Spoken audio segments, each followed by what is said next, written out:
Hi YouTube. It's like 1:30 in the morning. I think what annoys me most about Daniel is the fact that whenever I borrow money off someone, which is very rarely, I always make sure I give that person money back, and it just feels like a complete betrayal. Not just of my trust, but of my love, and it just feels like a complete betrayal. He just doesn't see it. He just sees it like I'm a right Jack kind of thing. I'm happy. I've got all you its mates and all that, and just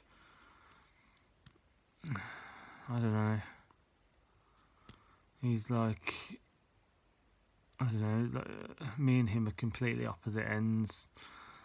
I'm quite an introverted character. I spend quite a lot of time on my own, and he wants company all the time, which is fair enough. I mean, I don't mind. That's not a problem for me. I mean, I like company sometimes myself. But the thing is I've asked him so many times for this money back, and he just hasn't given me back. It's just really starting to upset me because I trusted him, and it feels like a total betrayal of trust. That's how it really feels. It feels like a complete betrayal of trust, and I don't know. I think he wasn't so much looking for me. I think he wasn't so much looking for a relationship. I think he was more looking for a different circle of friends out of London, for instance. I was low at the time, and he had a big argument with his landlord. This was about a year and a half ago, nearly 2 years ago. Hang on, is that right? He come up. Yeah, nearly 2 years ago. Yeah. And just hang on, where are we now? 2008. Yeah, nearly 2 years ago. And he had a big argument with his landlady, and she told him she didn't want him there, and I'm not having him here back again. He owes me a load of money, which I haven't got back, and I've asked him at least 100 times now to have my money back. I don't even keep asking, because it's almost like begging then, isn't it? It's like you're begging for your money back. It's embarrassing to keep asking someone for money back all the time. It's just completely embarrassing.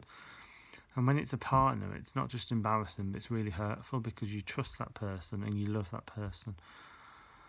And I feel like I don't want anything more to do with him. That's how I honestly feel at this moment. That is how I feel. Because it's not just the money, it's the constantly leaving me for friends. And just, I mean, even before all this, we had a few problems. Because he just, as I say, he used to stay out till 2, 3 in the morning, sometimes later, round at Hewitt's, and apparently he used to do it in his previous relationships as well. It seems to me like he's more like an all-night party kind of person rather than a kind of settle-down kind of person. And just, I don't know what he's running from. I really don't know. It feels to me like he's running from something. When someone wants to stay out all night, partying all night, it feels like they're running from something.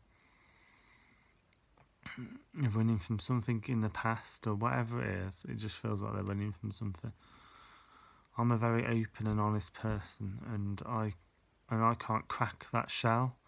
I can't get to what the reason is why Daniel's the way he is. If I try and talk about feelings, he will often make a joke or change the subject, and it just becomes impossible to talk. Or it becomes impossible to talk with him about how I feel. So when I'm around him, I feel like I'm bottling things up, and it feels unhealthy, and I feel anxious inside. And this is a lot of the problems I have with him. Even just spending a week on holiday was a strain at times, because if he didn't have the right tablets, or he didn't have the right amount of tobacco, or it just feels like he's always in need of the next fix. and it feels like I was a fix for him at the time, and now I'm going out of fashion, so he's looking for a different fix. That's how it feels to me. Anyway, I'm getting fed up of talking about him. I've done numerous videos.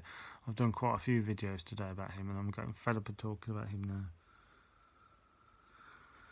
Alright, peace out, people. Peace out.